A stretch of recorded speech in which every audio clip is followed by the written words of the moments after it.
परम पूज्य प्रातः स्वर्णीय त्याग मूर्ति वीतराग परम तपस्वी, हम सब के प्रेरणा स्रोत, मार्गदर्शक, हमारे और आपके जीवन का कल्याण करने वाले, हमारा और आपका लोक और परलोक सुधारने वाले, निस्वार्थ भाव से देश और समाज की सेवा करने वाले, परहित और परोपकार की साक्षात मूर्ति, अध्यात्म पथ के पथ प्रदर्शक, हमारे प्यारे प्यारे श्री सद्गुरुदेव जी महाराज।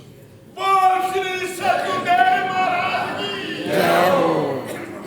बोल श्री सद्गुरुदेव महाराज की जय हो।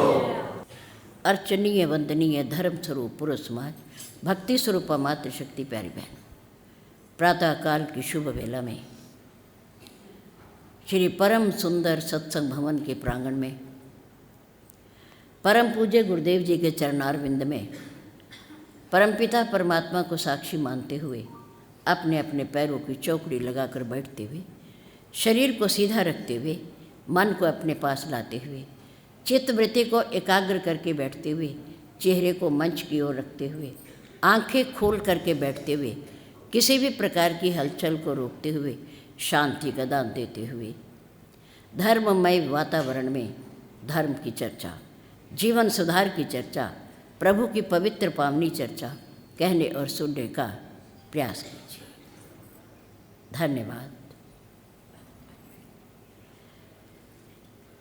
अपने सत्संग भवन के वार्षिक उत्सव और श्री रामनवमी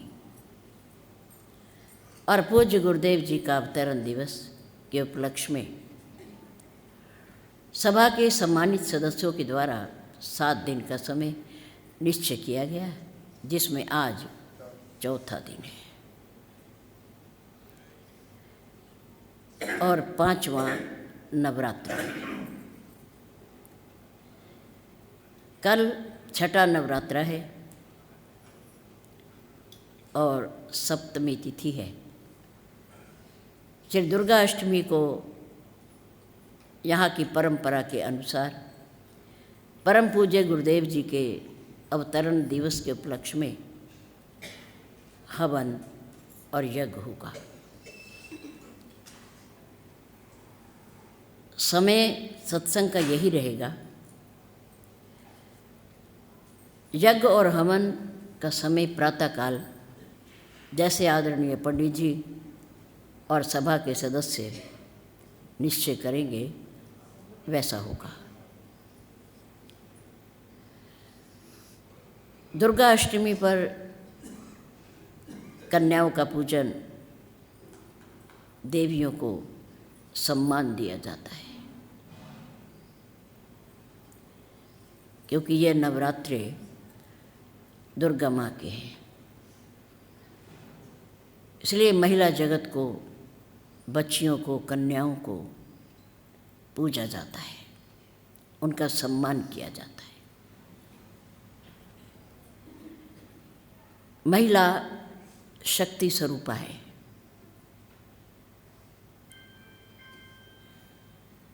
और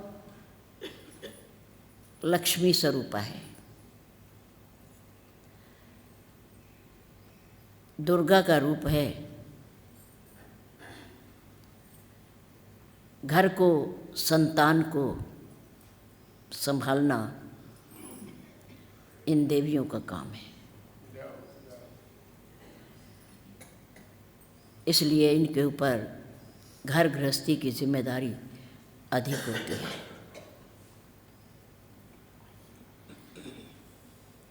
इन दिनों में चाहे चैत्र के नवरात्रि हों या असोज के,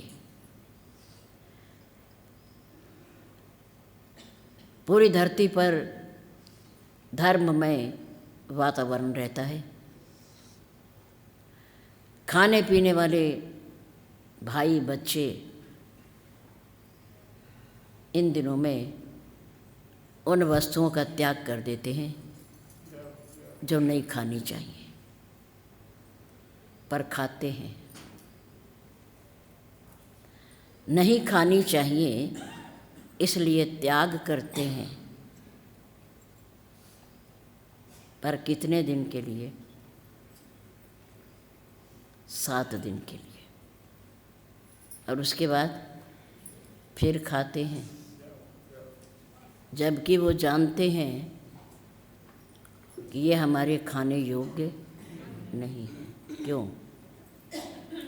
क्योंकि हम मनुष्य हैं, हम मानव हैं। मानव को अहिंसावादी बनना चाहिए, हिंसा परायण नहीं, अहिंसावादी। हमारे शास्त्रों में लिखा है और महापुरुषों का कथन है कि संसार के किसी भी प्राणी को बिना कारण, क्या लिखा? बिना कारण कभी भी शारीरिक या मानसिक कष्ट नहीं पहुंचाना चाहिए, बिना कारण। जो पशुओं का वध करते हैं उसका कोई कारण तो नहीं है ना, है? भाई मनुष्य मनुष्य के ऊपर प्रहार करे, हाथ उठाए, मारे, तो वो बात तो बनती है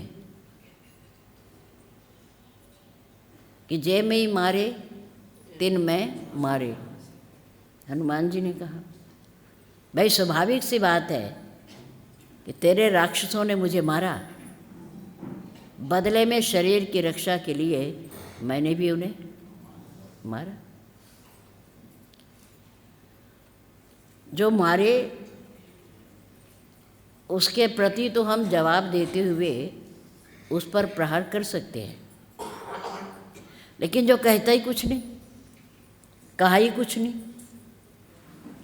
और कोई कारण भी नहीं है, ऐसा भी नहीं है कि उनके बिना हमारी तृप्ति नहीं होती, हमारा पेट नहीं भरता है, ऐसा भी नहीं है, ये कारण भी नहीं है। और उन्होंने हमें दुख दिया है, ये कारण भी नहीं है,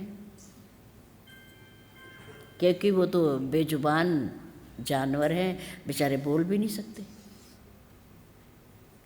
पर फिर भी हम अपनी जीवा के स्वाद के कारण, जीवा के स्वाद के कारण उनका वध भी करते हैं, उन्हें आग पर पकाते भी हैं और फिर उन्हें अंदर पेट में डालते भी हैं। अच्छी बात थोड़ी है ये। बिना कारण कभी भी किसी को, किसी भी प्राणी को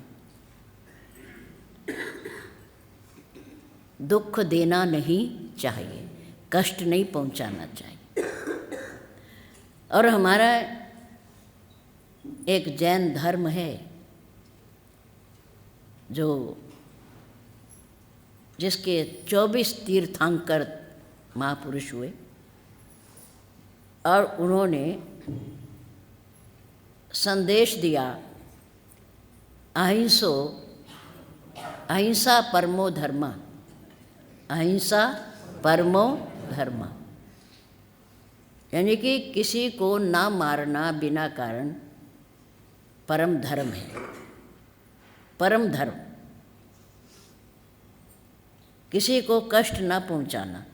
उनका कहना ये है कि अगर आप चल रहे हो और आपको दिखाई दे गया कोई चींटी है, कोई जानवर है, तो उससे भी बचकर चलना चाहिए, उन्हें भी बचाओ और अपने आप भी बचो,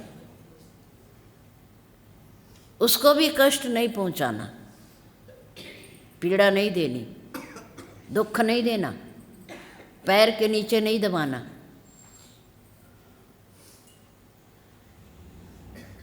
मच्छर काटते हैं, चींटी भी काट लेती है, छोटी सी है। अद्भुत बात है परमात्मा की कि इतने बड़े मनुष्य को चींटी तो काट लेती है, पर इतना बड़ा मनुष्य और छोटी सी चींटी को है कभी काटा है आपने? कौन काटता है? चींटी काटती है, छोटी सी है वो, कभी कभी दिखाई भी नहीं देती। इतने बड़े मनुष्य को चींटी तो काट लेती है, पर मनुष्य बड़ा होकर के भी छोटी सी चींटी को नहीं काट सकता। उसके अंदर हिम्मत नहीं है, क्योंकि उसका आकार ही इतना छोटा है। किसी को भी कष्ट न पहुंचाएं, पर हम जीव के स्वाद को मिटाने के लिए जीव हिंसा करते हैं, उन्हें मारते हैं और उन्हें घर ला कर के पकाते हैं, और पकाने के बाद फिर अपने उदर रूपी कब्रिस्तान में क्या करते हैं? हैं? कब्रिस्तान में क्या होता है? मुर्दों को दबाया जाता है। हमारे पूज्य गुरुदेव जी स्पष्ट शब्दों में कहते थे, इसलिए वो बेधड़क कथावाचक। अरे भले आदमी हो, सीधी सी बात है कि अपने घर के मुर्दों को तो जलाते हो शमशान में ले जाकर, और पशु और पक्षियों के मांस को पकाते हो अपने घर लाके और दबाते हो पेट में। कितनी गलत बात है। और फिर देखो, उनको पकाने के लिए बहुत कुछ चाहिए, घी चाहिए, मसाले चाहिए, समय चाहिए, अग्नि चाहिए। लेकिन परमात्मा ने ऐसे ऐसे भोज्य पदार्थ बनाए, ऐसे ऐसे फल बनाए, ऐसे ऐसे मेवे बनाए, ऐसे ऐसे सब्जियां पैदा की कि जिनको आप बिना पकाए भी खा सकते हो। मसालों की भी ज़रूरत नहीं, अग्नि की भी ज़रूरत नहीं, घी की भी आवश्यकता नहीं, बिना पकाए भी खा सकते हो धोकर। पर परमात्मा की उस रचना की तरफ हमारा ध्यान जाता ही नहीं, क्योंकि बुद्धि खराब है ना हमारी। अपने मुर्दे तो बाहर शमशान घाट में अग्नि के प्रति समर्पित, और पशु और पक्षियों के मुर्दे लाकर घर में जलाओ, पकाओ, फिर खाओ, और फिर पचने में भी दिक्कत। ऐसे जल्दी पकते भी नहीं, पचते भी नहीं पदार्थ। और फल और फ्रूट, मेवे, सब्जियां जो पाचन शक्ति को भी ठीक रखती हैं और पच भी जल्दी जाती हैं, उसे नहीं खाना, पर उसे खाना है। यह राक्षस वृत्ति है। जिनको हम खा रहे हैं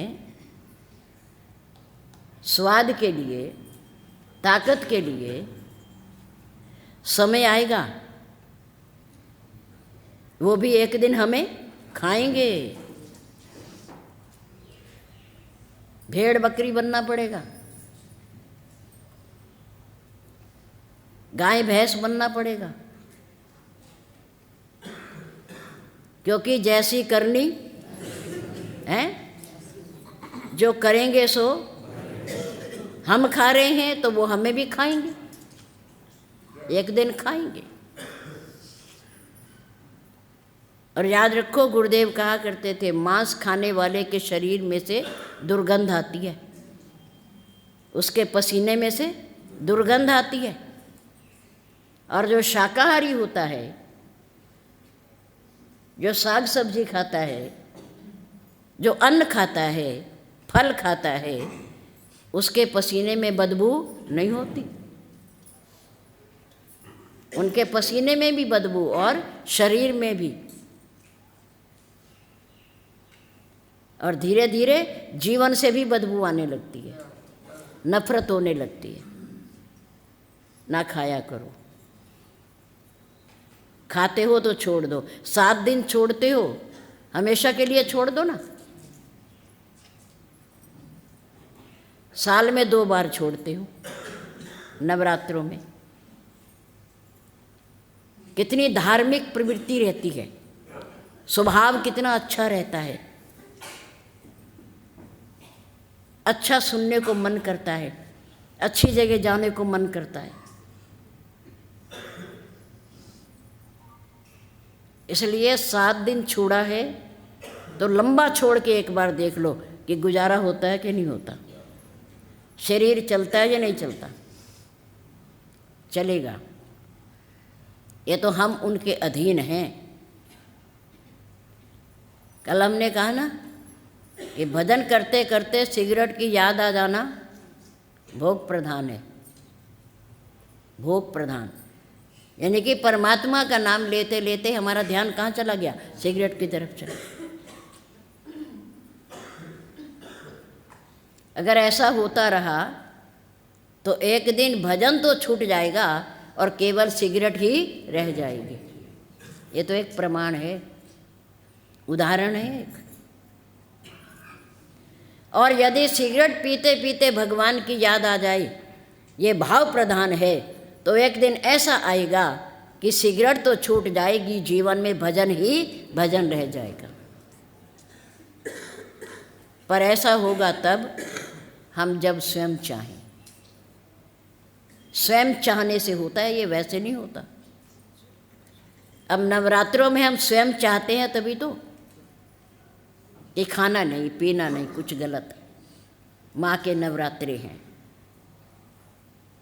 चारों ओर पाठ हो रहा है, सत्संग हो रहा है, माँ की पूजा हो रही है, घर में पवित्र वातावरण है, माँ की आराधना हो रही है, अखंड ज्योत प्रज्वलित है। इसलिए नहीं खाना, ऐसा नहीं खाना जो ना खाने के योग्य हो। इन 7 दिनों में ही क्यों मानते हैं कि ये खाने योग्य नहीं है? हम मनुष्य हैं। मन से संकल्प करो कि ऐसी चीज़ें कभी भी खाने योग्य नहीं हैं, मत खाया करो। हमारे पूज्य गुरुदेव तो खड़े होकर संकल्प भी करा देते थे कि जो खाता है खड़े होकर कहो मैं नहीं खाऊंगा। इससे शरीर थोड़ी बनता है, ताकत थोड़ी बनती है, आयु थोड़ी बढ़ती है इससे, बल्कि घटती है।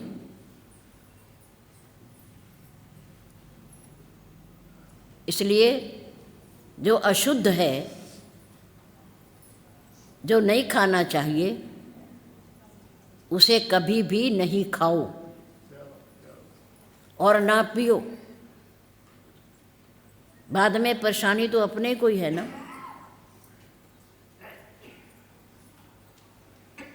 इसलिए परमात्मा के श्री चरणों में बैठकर, सद्गुरुदेव के श्री चरणों में बैठकर, मंदिर में बैठकर उनके सामने अच्छे संकल्प करें, अच्छा सोचें। सबको गिला है परमात्मा से, अपने से नहीं है कि मैं क्या कर रहा हूँ, है? हम प्रमाण मानते हैं, पूछते हैं महापुरुषों से, परमात्मा कैसा है, कहाँ रहता है, क्या करता है। हम परमात्मा के होने के क्या मांगते हैं? प्रमाण। प्रमाण मांगते हैं कि परमात्मा कैसा है, क्या करता है, कहाँ रहता है। पर सोचकर तो देख बंदे, कभी परमात्मा ने तेरे से प्रमाण मांगा कि तो इंसान है या नहीं? इंसान बनाकर भेजा उसने, परमात्मा ने। क्या कभी परमात्मा ने पूछा हमारे से कि हम इंसान हैं या नहीं? पर हम प्रमाण मांगते हैं।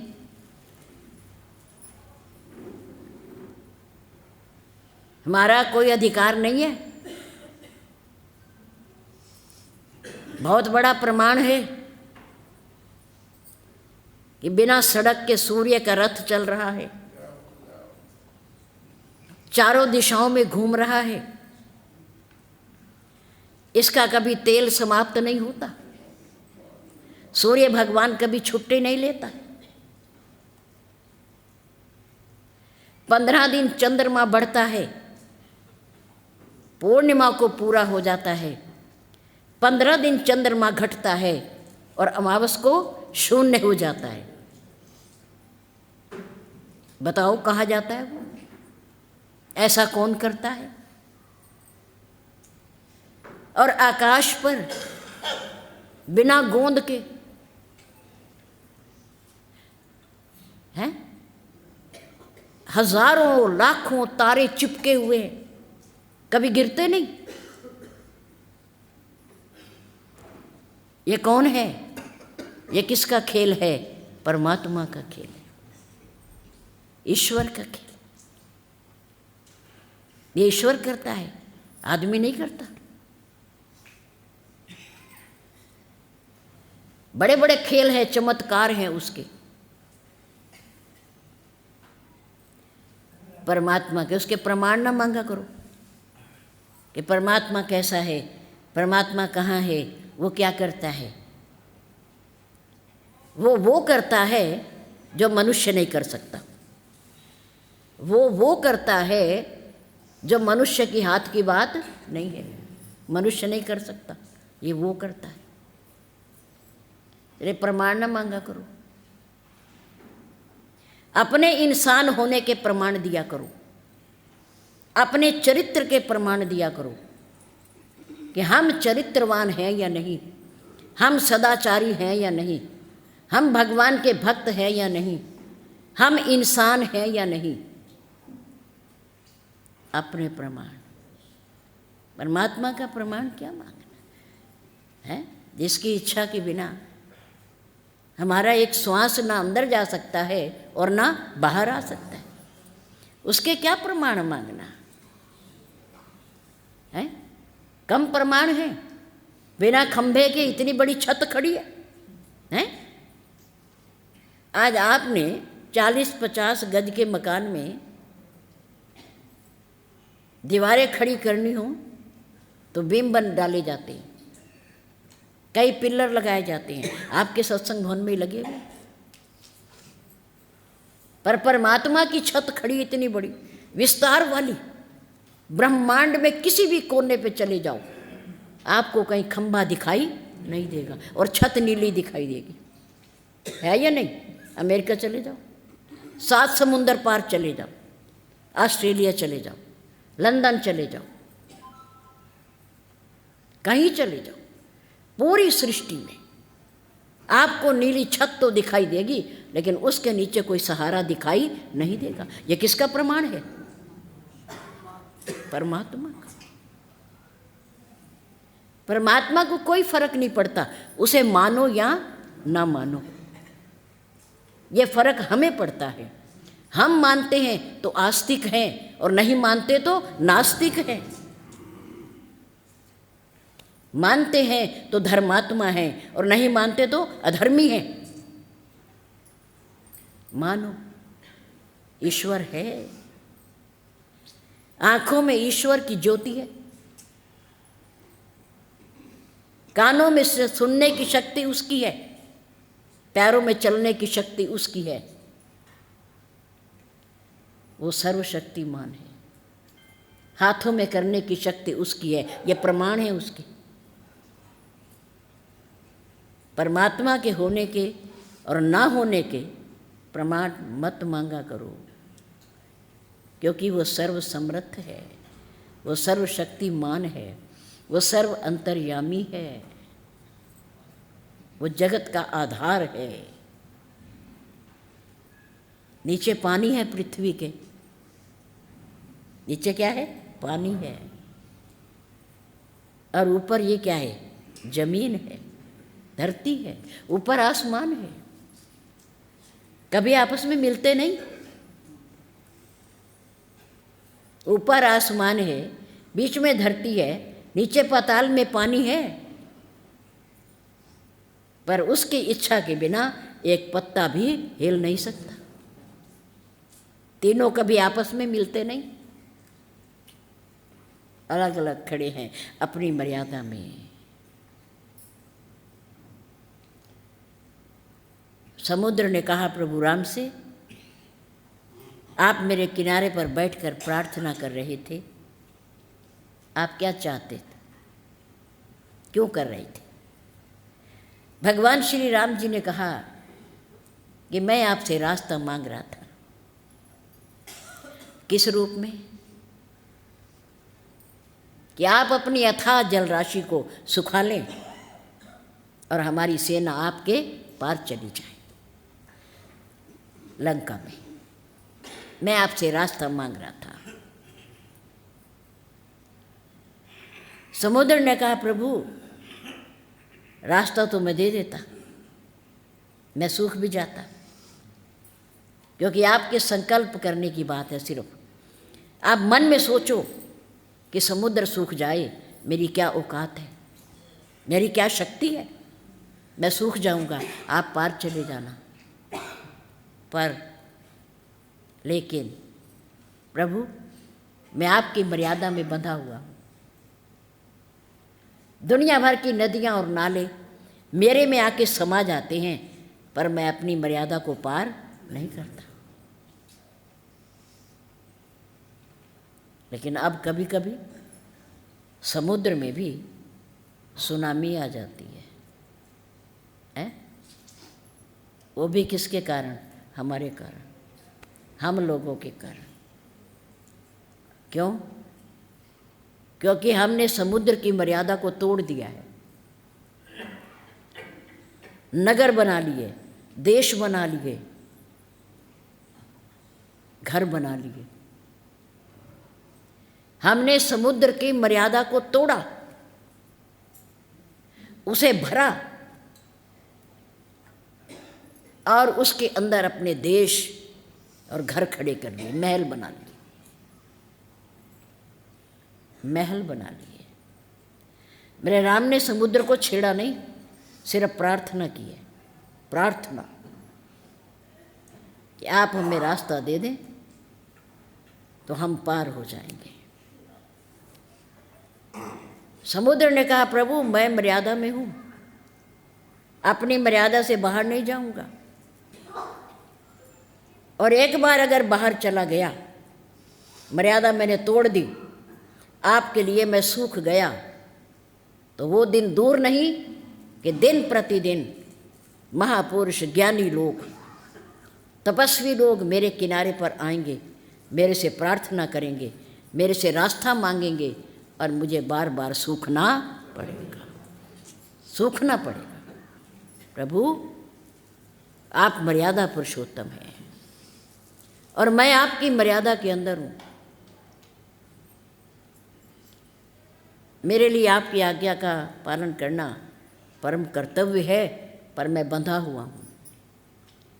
ऐसे ही आकाश भी बंधा हुआ है मर्यादा में, धरती भी बंधी हुई है और पाताल भी बंधा हुआ है भगवान की आज्ञा और मर्यादा में। ये उसे पार नहीं कर सकते। जो जहाँ है, जहाँ स्थित कर दिया गया है, जो कर्तव्य अधिकार उसे दे दिया गया है, वो उसी के अंदर रहेगा। बाहर होएगा अगर, तो ये सृष्टि डगमगा जाएगी, डगमगा जाएगी, अस्थिर हो जाएगी। समुद्र ने कहा प्रभु आप मर्यादा पुरुषोत्तम हो, मैं अपनी मर्यादा का ध्यान रखूंगा, आप अपनी मर्यादा का ध्यान रखिए। क्या? कि आपने पहले महापुरुषों को, राजाओं को, समाज को, नगरों को जोड़ने का कार्य किया है, जोड़ने का कार्य किया। आपने महर्षि वशिष्ठ और महर्षि विश्वामित्र को जोड़ा। नंबर 2, राजा दशरथ और राजा जनक को आपने विवाह के द्वारा जोड़ा।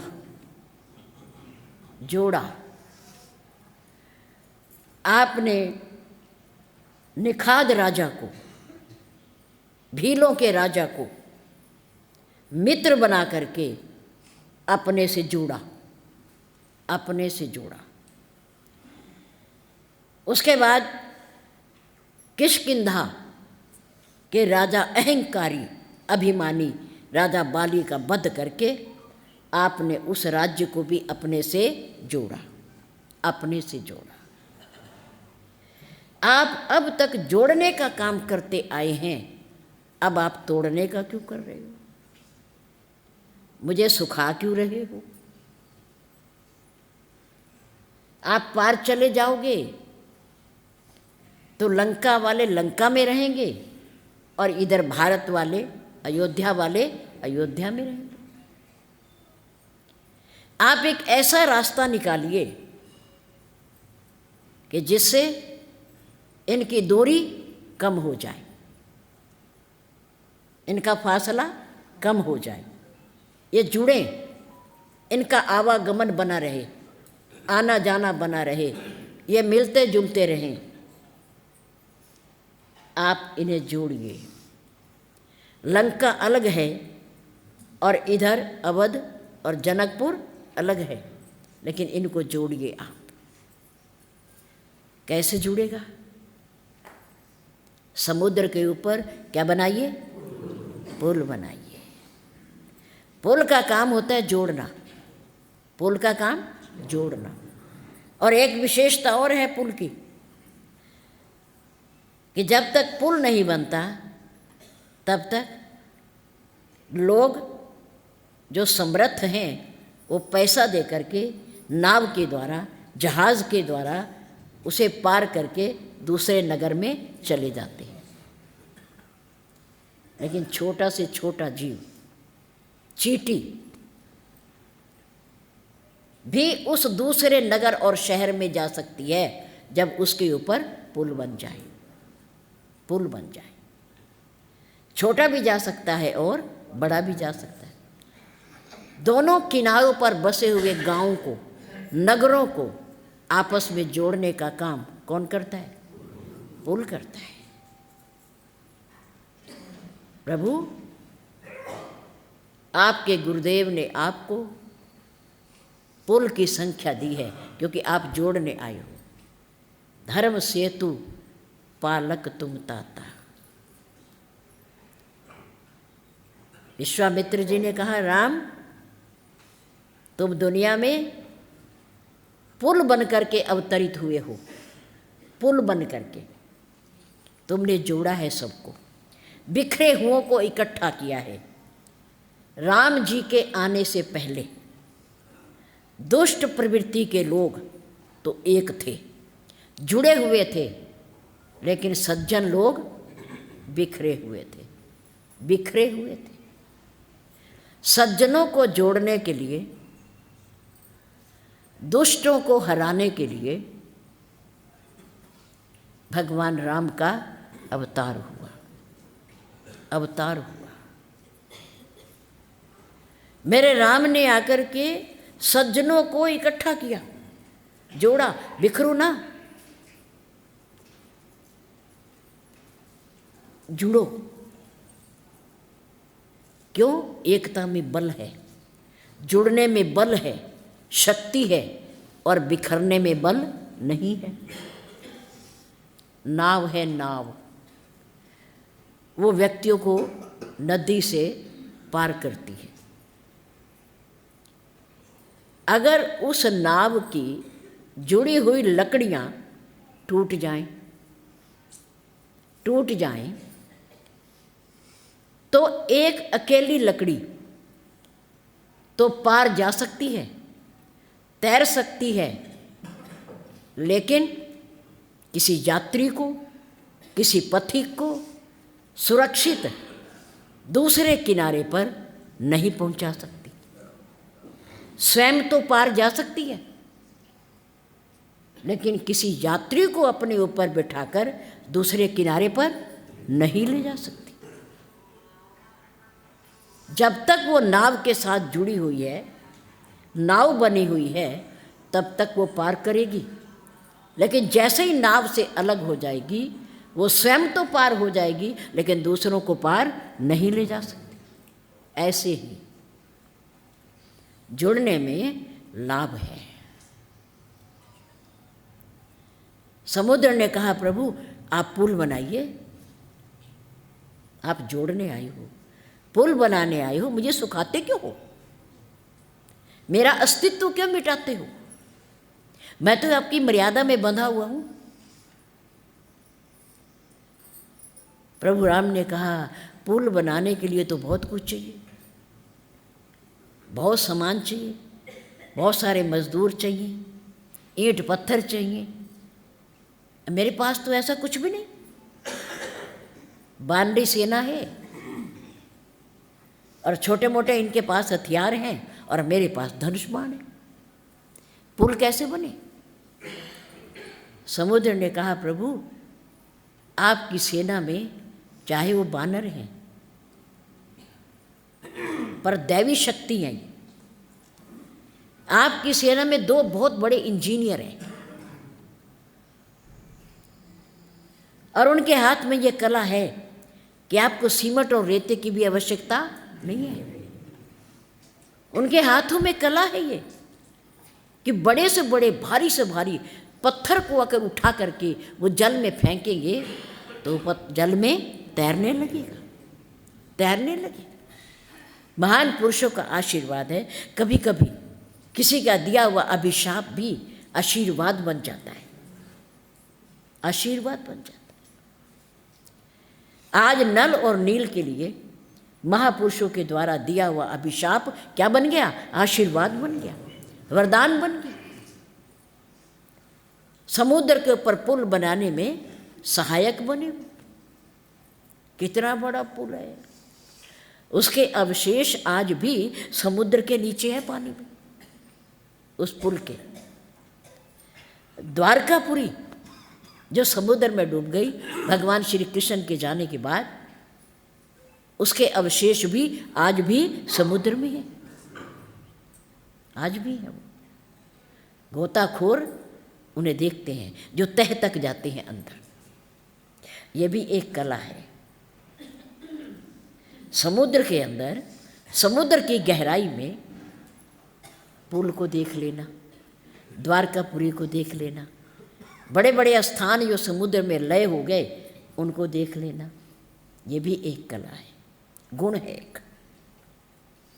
तो नल और नील के पास एक गुण है, एक कला है कि वो जिस भी भारी से भारी पत्थर को स्पर्श करके उठा करके समुद्र में डालेंगे पानी में, वो पानी में तैरने लगेगा, तैरने लगेगा। समुद्र बन जाएगा प्रभु मेरे ऊपर। लंका और भारत में आवागमन शुरू हो जाएगा, लोगों में प्रेम बढ़ेगा, व्यापार बढ़ेगा, सौहार्द बढ़ेगा। आप ऐसा काम कीजिए। मेरे राम ने पुल बनाया, अन्य बंदर पत्थर उठाकर लाए। नल और नील ने उन पत्थरों को उठाना प्रारंभ किया, लेकिन हनुमान जी परम भक्त, पवन तने, चरणारविंद अनुरागी, अनन्य भक्त, हनुमान जी ने सोचा कि अगर इन्होंने पत्थर उठा करके जल में फेंका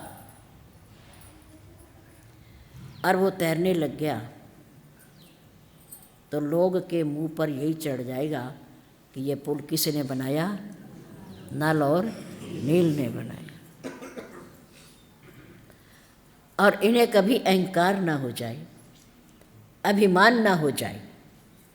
और मुझे लगता है कि जिस पत्थर पर मेरे स्वामी का नाम लिखा हुआ होगा वो स्वाभाविक ही तैरने लगेगा, उसमें और मजबूती आ जाएगी, और मजबूती आ जाएगी। क्योंकि उनके मन में भी राम, तन में भी राम, रोम रोम में राम। जय श्री राम।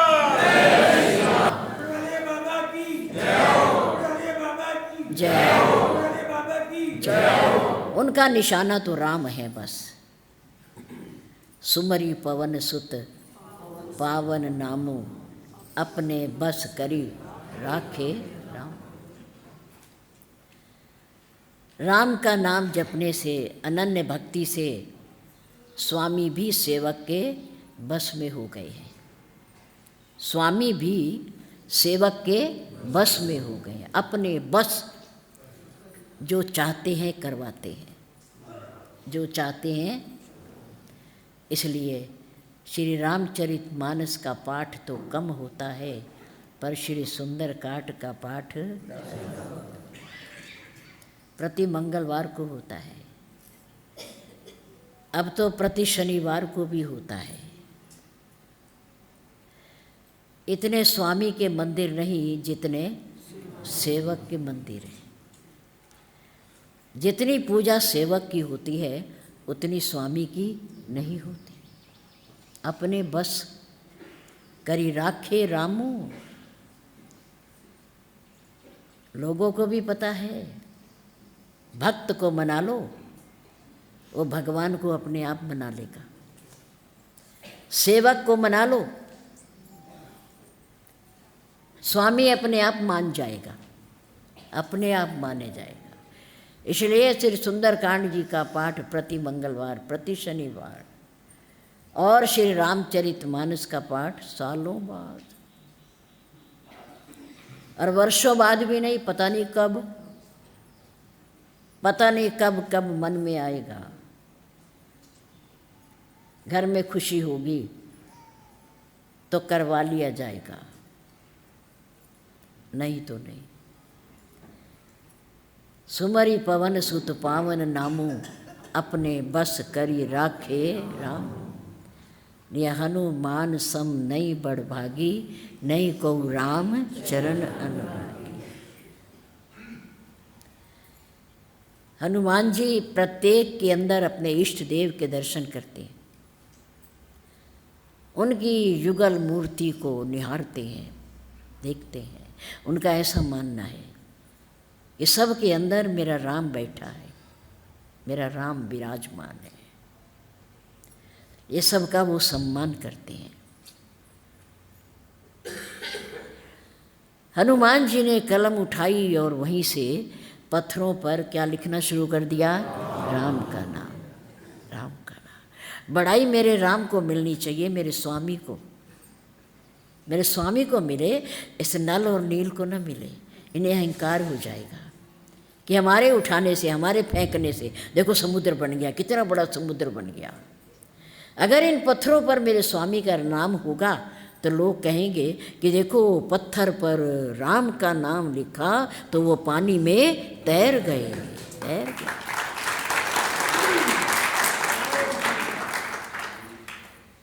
सेवक हमेशा अपने स्वामी की बड़ाई करता है, स्वामी के नाम को ऊपर ले जाता है, स्वामी के गुणों की महिमा का गुणगान करता है, अपना नहीं।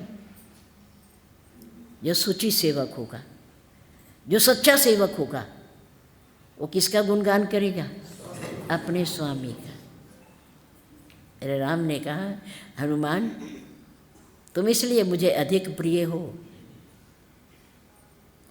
सो अनन्य जाकी असी मति न टरे हनुमंत। मैं सचराचर स्वामी, मैं सेवक सचराचर, स्वामी रूप भगवंत। जिसकी ऐसी मति, ऐसी बुद्धि हो जाती है कि चर और अचर में बसने वाला राम मेरा स्वामी है और कोई दूसरा नहीं है। ऐसी जिसकी बुद्धि हो जाती है, भावना बन जाती है, वो मेरा अनन्य सेवक है। अनन्य, मेरे बिना जिसकी दूसरी गति नहीं, मेरे प्रति समर्पित है। दिन रात मेरा ध्यान करता है, मेरे गुण गाता है, मेरा चिंतन करता है, मेरे नाम की माला घुमाता है। सो अनन्य जाकी असी मति न टरे हनुमंत, मैं सेवक सचराचर और रूप स्वामी भगवंत। ये चर और अचर जगत मेरे ईश्वर का रूप है, मेरे स्वामी का रूप है। इन सब के अंदर मेरा राम बैठा है। जो ऐसी भावना बना लेता है वो मेरे हृदय में आकर बसता है। वो मेरे से दूर नहीं और मैं उससे दूर नहीं, मैं उससे दूर नहीं। स्वामी और सेवक का ऐसा नाता होता है जो सही सेवक होता है, जो अपने आप को जताता नहीं। लेकिन हनुमान जी ने आज तक प्रभु से कोई शिकायत या की है? प्रभु की सेवा का बंटवारा हो गया है, बहुत अच्छी बात है। 14 वर्ष वन में रह के आए राम, भाइयों ने सोचा हम अपने भैये का कभी कुछ कर ही नहीं पाए। लक्ष्मण जी साथ गए, सारा मौका तो उन्होंने अपना सुंदर बना लिया, लाभ उठा लिया, लेकिन हमने कुछ भी नहीं करा। लेकिन फिर भी शेष अवतार लक्ष्मण जी को नकारना तो बड़ा मुश्किल है। वो राम से दूर नहीं रह सकते। लेकिन उन्होंने कहा एक हनुमान जी हैं, बस हम तीनों भाई तो सेवा बांट लेते हैं। हनुमान जी ने बहुत सेवा कर ली है और करते ही रहते हैं, ऐसी कोई बात। उन्होंने एक सूची बनाई, सेवा की सूची बनाई। उसमें सबसे ऊपर भरत जी का नाम, फिर लक्ष्मण जी का नाम और फिर शत्रुघ्न जी का नाम। समय बांट दिया, सेवा भी बांट दी, तुम इस समय करोगे, तुम इस समय करोगे। पर उस सूची में कहीं पवन पुत्र का नाम नहीं। वो सूची उन्होंने भाइयों ने अपने ज्येष्ठ भ्राता भगवान श्री राम जी के हाथ में लाके रख दी। प्रभु मौका देना, अवसर देना, बड़ी मुश्किल से विचार आया है, कृपा करो,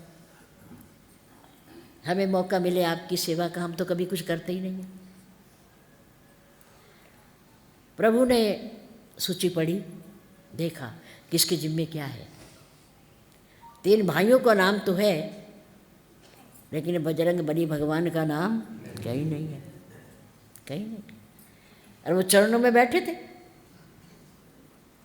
चरणों में विराजमान है।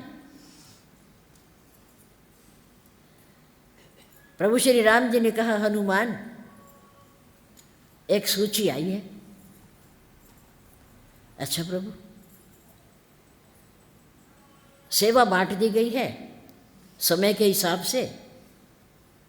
भरतलाल जी, लक्ष्मण, शत्रुघ्न, ये तीनों भाई मिल करके सेवा करना चाहते हैं समय समय पर।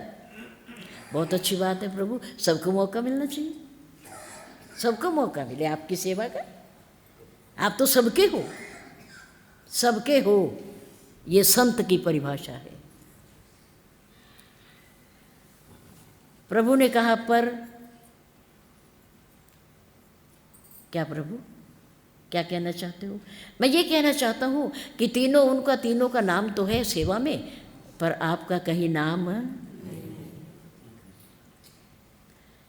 हनुमान जी ने कहा सेवा करने के वाले का नाम कहीं होना भी नहीं चाहिए, होना भी नहीं चाहिए, वरना उसे अहम हो जाएगा। है अहम और बहम, अहम और अहम, अहंकार, अभिमान, बहम, संशय, भ्रम, ये 2 ऐसी बीमारी हैं जिसकी दवाई इस पूरी दुनिया में जिसको लग जाए, जिसको लग जाए, बहम की बीमारी जिसको लग जाए, संशय की बीमारी लग जाए, भ्रम की बीमारी लग जाए, किसी के ऊपर भी, परिवार के किसी सदस्य पर, भगवान पर, संतों पर, धर्म पर, ग्रंथों पर, समाज पर, पड़ोसी पर, धर्मपत्नी पर, पति पर, किसी को भी अगर मन में संशय हो जाता है तो फिर इस बीमारी का कोई इलाज, यार मरना ही पड़ता है, मरना ही पड़ता है, या मारना पड़ता है या मरना पड़ता है, दो ही बातें हैं बस। वहम, इसका इलाज नहीं है। कितना समझाए कोई,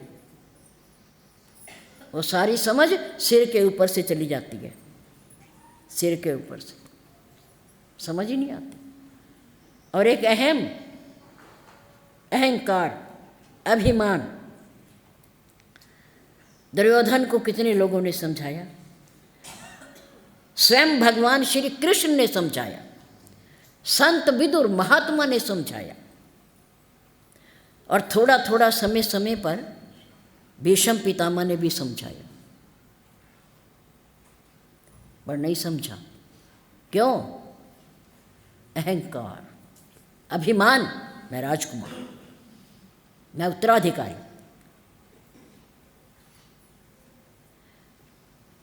कंस ने एक आकाशवाणी सुनी, तुझे मारने वाला पैदा होगा देवकी के गर्भ से। उसने क्या किया? राजा होने के नाते कि मुझे मारने वाला, अरे मरना तो है ही एक दिन, है जाना नहीं, आने वाले ने जाना है, मरना है। जिसका जन्म हुआ है उसे मरना है, एक दिन मरना है। अरे मरने से क्या डरना? इसकी 8वीं संतान मुझे मारेगी, वो मुझे मारे इससे पहले मैं उसे मार दूंगा, मैं उसे मिटा दूंगा। पर भगवान के हाथ बड़े लंबे हैं, वो करता है जो मनुष्य नहीं कर सकता, मनुष्य नहीं कर सकता। अहंकारी व्यक्ति फूल तो सकता है पर फल नहीं सकता, फूल सकता है पर फल नहीं सकता, उसे फल नहीं लगते। फूल सकता है अहंकारी अभिमानी व्यक्ति, लेकिन शास्त्र कहता है कि दुनिया में रहो, सम्मान मिले, इज्जत हो, जय जयकार हो, फलो और फूलो, फलो और फूलो, पर परमात्मा को ना भूलो। जिसने सम्मान दिया है उसे कभी ना भूलो, जिसने धन संपत्ति दी है उसे कभी ना भूलो, जिसने राजकुमार बनाया है उसे कभी ना भूलो, जिसने कार कोठी दी है उसे कभी ना भूलो। फलो फूलो कोई बात नहीं, तरक्की करो, उन्नति करो, पर सब कुछ देने वाले परमात्मा को कभी ना भूलो। फलो और फूलो। पर अहंकारी की एक विशेषता है, वो फूल तो सकता है पर फल नहीं सकता, फल नहीं लगते उसे। अहंकारी कंस ने अपनी बहन देवकी को कहाँ तो विदा करने जा रहा था ससुराल में, सुख की कामना करके, मंगल की कामना करके, और कहाँ लाके कारागार में डाल दिया, जेल में डाल दिया, अपने स्वार्थ। अगर ये सोच लेता कि मरना तो एक दिन है ही, पता नहीं कब 8वीं संतान होगी, वो मार भी सकेगी या नहीं, क्या पता मैं उससे पहले चला जाऊं। क्यों बुराई ली, क्यों बुराई ली? पर लेकिन मुझे मारेगा, मेरा वध करेगा, वो मुझे क्या देखेगा, मैं उसे देखूंगा, मैं देखूंगा। अभिमान, अहंकार, ये कभी भी अच्छा नहीं होता। किसी भी वस्तु का, शरीर का हो, सुंदरता का हो, परिवार का हो, व्यापार का हो, किसी भी वस्तु का कभी भी अहंकार अच्छा नहीं होता। इसके पीछे परमात्मा को याद रखो, ये जो कुछ है परमात्मा का है। एक झटके में धन और संपत्ति का नाश हो जाता है, पता नहीं चलता, एक झटके में, अगर परमात्मा चाहे तो। और एक बीमारी के कारण शरीर की सुंदरता गायब हो जाती है, गायब हो जाती है। एक झटके से धन और संपत्ति सब मिट जाती है, और एक बीमारी के कारण शरीर की सुंदरता नाश हो जाता है, बिगड़ जाती है। किसका अभिमान करें, क्यों करें? याद करा करो, जिन्होंने अभिमान किया, अहंकार किया, उनका क्या हुआ दुनिया में, क्या हुआ? और कभी भी बैठ कर के परमात्मा को उलाहना ना दिया करो। सबको गिला है, मुझे बहुत कम मिला है, पड़ोसी को देखकर, हैं, किसी को बढ़ता हुआ देखकर। परमात्मा को कभी उलाहना ना देना चाहिए, शिकायत नहीं करनी चाहिए। उसको मिला अपने कर्मों से, हमें मिला है अपने कर्मों से, किसी का कोई दोष नहीं है। सबको गिला है फिर भी, सबको गिला है, बहुत कम मिला है, सोच कर तो देख मेरे प्यारे, जितना तुझे मिला है इतना कितनों को मिला, विचारो, देखो। इसलिए हमारे गुरुदेव कहा करते थे कि अपने से छोटे पड़ोसियों के बीच में रहो, अपने से छोटे पड़ोसियों के बीच में रहो, ताकि भगवान के प्रति शिकायत ना हो कि उससे ज़्यादा प्रभु मेरे पास है, उससे ज़्यादा मेरे पास है, उस बेचारे के पास तो कुछ भी नहीं, उसे भी दे दो ना, उसे भी दे दो। प्रार्थना करने का मौका तो मिले, पर शिकायत करने का मौका न मिले। इसलिए छोटों के साथ रहो, गरीबों के साथ रहो, अनाथों के साथ रहो, अभिमान ना हो, अहंकार ना हो। सबको गिला है, मुझे बहुत कम मिला है, पर सोच कर तो देखे बंदे, जितना उसे मिला है, हैं, उससे कई गुना अधिक तुझे मिला। सोच कर देखो, विचार किया करो। परमात्मा सर्वशक्तिमान है, वो कुछ भी कर सकता है, लेकिन उसे उलाहना नहीं देना, शिकायत नहीं करनी, धन्यवाद करना है। क्या करना है? जितना मिला है उसके लिए धन्यवाद करना है।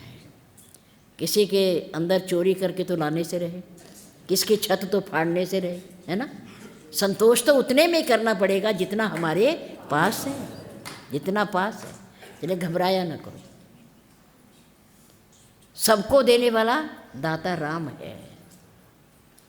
दाता के दरबार में सभी खड़े, देने वाला मांगत।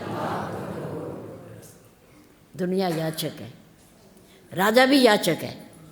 राजा भी, किसी की कन्या का विवाह था, गरीब था, लेकिन दहेज में देने को कुछ ज़्यादा नहीं था। राजा के पास चला गया, प्रार्थना करने के लिए कुछ थोड़ा सा मेरी सहायता। दरबार में पहुंचा तो पूछा, मैं राजा से मिलना चाहता हूँ, मुझे काम है। बैठिए बैठिए। राजा मंदिर गए हैं, मंदिर, इंतज़ार करो। बैठ गया। राजा आ गए वापिस।